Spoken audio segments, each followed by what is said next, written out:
Welcome back to Black and White Sports. I'm your host, Damon the Thomas, along with your co-host, Dan the Ass Stevens, and we are bringing you our breakdown of the NFL's divisions. We are currently working on the NFC. We've gotten through the East, who we have on top with the Philadelphia Eagles, defending and reigning champs.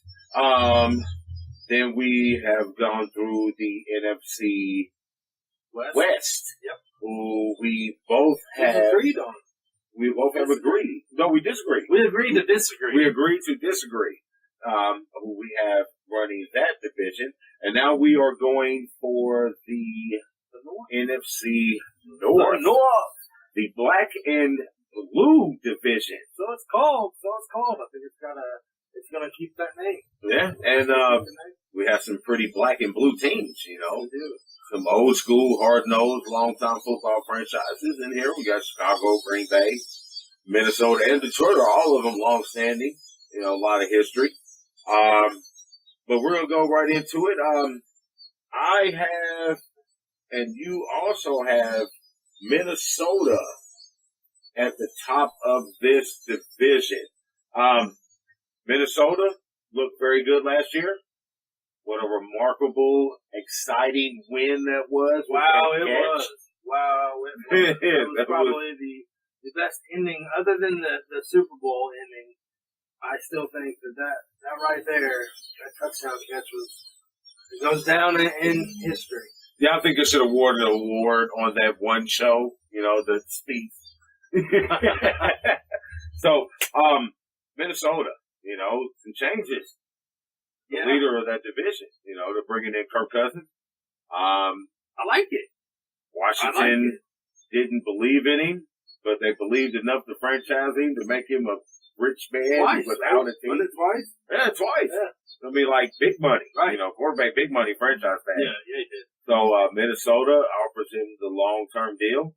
He's looking for it, so you got a team that wants you, and you're coming into a pretty established offense. Yeah, he's got Dalvin Cook's coming back from injury this year. I think that'll really light up the field with his steps. He's tough, man. It's too bad he went down to injury last year, but you know, woulda, coulda, shoulda, and now he's back, and we'll see what happens. And you know, with Diggs and you know, they got a pretty nice offensive receiving core. Yeah. You know, I think the tight end is pretty solid too. So there's not really a lot of negatives or holes on their offense. I mean, you know, Kirk, you've been wanting a long-term deal with a team that wants you. So here's your opportunity to show what, you know, you've told us that you can do. You know, I like Kirk, even though he was a Spartan. I thought Kirk was a pretty decent quarterback. So he's got options, you know, and Minnesota's defense is another one. You know, it's a pretty solid defense. That it is. You know, playing in that division where you have to, you know, play in the cold. You know, that'll make you a tougher defense when you can adapt to the different changes, because you got a lot of the warmer teams that don't like to come to these cold teams. Right. And if I'm not mistaken, Minnesota built themselves an outdoor stadium. I believe so. I don't know if it's practice or not, but I believe they did. I think they were check on that for you. You know, our stat guys in college, so we'll have to get back with you. But I think they did. I know they were working on a new stadium. I think they were trying to take it back outdoors. Which they should. I mean, everybody else besides Detroit now is outdoor. I mean, when you go to Green Bay and Chicago, there's history there. It's Lambeau. It's Soldier Field. Whatever it is now. Football needs to be played outdoors.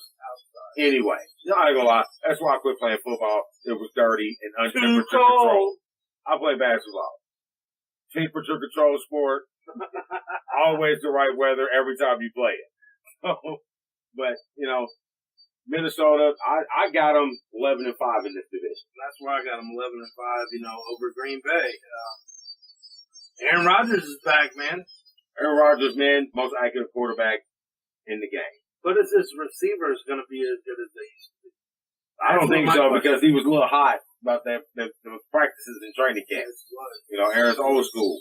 And if you're not bringing it, He's going to let you know about it. I give him the Kobe rules, If you're not coming to work as hard as he's working, he's going to tell you about it. Yeah. And they should. They should. He's the leader of the team. He needs to take that, what you did, and, no harm, no foul. Get back out there and show him what you can do. Don't mess up like that. Yeah. All you got to do with Aaron Rodgers is catch the ball. Yep. Just catch the ball. You don't have to worry about. And he's going to put it right there. Yeah. You don't have to worry about adjusting to his play, to his pass. Right. Because the pass is going to be right where it's supposed to be. Right. So, but, then they have the addition of Jimmy Graham. They do. He made himself apparent in the preseason game the other night against the Steelers. He did. Yeah, did. I mean, that was preseason. Yeah, it's preseason. I don't take much stock in it. If it had been regular season, I'd be cussing even still. But so we both got Minnesota there. So that's a pretty good Green line. Bay. Green Bay's next. You got a solid Green Bay is next. Me, I'm flip-flopping Green Bay. It can go either. I can't decide. Green Bay or Detroit. I can't decide which one comes next. Well, see, and I actually was sitting here before we started, and I crossed the 9-7 out, and I gave him 10 wins. Like, man, I'm thinking about it. It's like, I think that Aaron Rodgers, like we were saying before, he's going to give you at least 3 wins. Yeah. Can the rest of the team, can the defense get you 1, maybe 2, now you're up to 5. Can your offense get you 4 more games to get 9-7? Do they make it into the playoffs at a 9-7 record, coming in second of the division? I don't know. It's going to be tough, but I think that them and the Giants, that you were saying, my pick would be, the wild card would be Green Bay. Yeah, I don't know. Green Bay is going to play Matthews, anchors that defense. They're going to be a good defense. I think their defense is going to hold them in games because you're not going to really run up on Green Bay's defense. So I think they're going to hold them in games to give Aaron Rodgers the opportunity to win games. And that's what we discussed, that he'll win you 3 games. Aaron Rodgers will win you 3 games by himself. It's just, is the rest of the offense going to be able to catch up and cover the slack? I'm not quite convinced yet. Maybe as the season goes on, they'll get better. I'm sitting in Green Bay right now at, I'm going to give them 9-7. And that entitles with my next flip-flop pick, as in second or third, I got the Lions. I think it really comes down with Stafford. They got a new coach coming in, Patricia. He's going to give you the New England way. He's going to bring a hard-nosed type of structure to his football team, maybe a hidden camera here and there, or a football pump that's not working the right way. Those items might come into play as well. Not really sure. But I think he'll bring a new attitude to Detroit.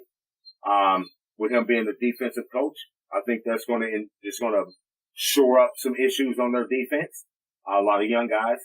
But I think that comes down with Stafford, with their team. Matt Stafford is always good. But you always good as in Phillip Rivers fantasy numbers. Well, that's what I'm saying. He's always good. He's always going to get to the numbers. He's going to throw touchdowns. He's going to throw picks.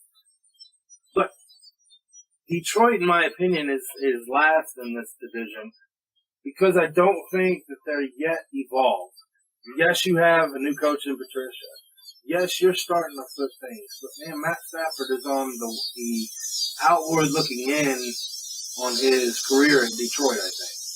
I think that it's a do it now, quick, or don't do it at all with Stafford and move on. Right. That's why I'm thinking this comes down on him. You're going to have to lead this team. Right. They're going to follow. You're going to have to lead this team. Are you going to give us the same, 70% Matt Stafford, or are we going to see an 85-90% Matt Stafford? Right. And that's the difference between the elite quarterbacks and the second-tier quarterbacks. If he plays like we've expected him to play for, many years now, they could compete. I don't think they have the defense to yet. I don't see it in the defense with them, and that's why I put Chicago over in the third spot of the division over Detroit, because I think Chicago has a better team overall right now. Yeah, I got Chicago pulling it last. There's just nothing that appeals to me about this team. Granted, they appeal to me more than, say Arizona, say the Browns. Oh, God, yeah. We'll talk about the AFC later. Yeah. But there's something about Trubisky. They're starting to put people around in the system, work with him to make him a better quarterback. Is he going to be great? I don't know yet. Is he going to be good? Yeah. Is the anything's going to be better than Cutler? Oh, God, yes. We hope. We don't want to see that. But, I still think that Chicago has that mentality to beat you at what you're good at. And I see them beating Detroit. They have the same record, in my opinion, 7-9. But I still think Chicago will pull it out over Detroit this year. Yeah. I mean, this was one of the harder divisions for me to pick, not because of the quality of teams and the quality of talent in division. It was the lack thereof. So, to me, under Minnesota. To me, it's like, who could win with what they had in that division underneath Minnesota? So, I think Minnesota wins the division by 3 games, at least. Not a question. Well, yeah. So, there we go with the NFC North. Damon, Dan, and B&WSports. Get us on social media. Follow us. We'll put the tags and the links on the post. Yep. Have a good one. We'll Thanks, see you guys. next for the NFC South.